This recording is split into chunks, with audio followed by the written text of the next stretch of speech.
నాశనము లేని జీవము. పోయిన వారం చూసాం. ఏ జీవం అంట? మనలో ఒక జీవుడు జీవిస్తున్నాడు, దానికి నాశనము లేదు.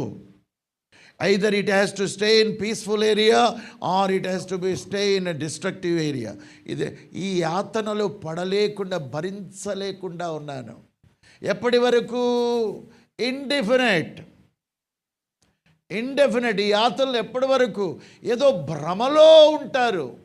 లాజరు వస్తాడు, లేకపోతే అబ్రహాముతో మాట్లాడతాను, ఎప్పటికన్నా ఈ ప్రదేశం ఏమంత కర్మ. The right man on this earth but in the wrong place. అబ్రహామును గుర్తించాడు, ఈ లోకంలో అనుభవించాడు, ఇదే ఆశీర్వాదమేమో అనుకున్నాడు. But the right person in the wrong place. The wrong person ఈ లోకానికి, but in the right place. ఆయన తన ఆత్మను కాపాడుకున్నాడు. కనుక దేవుని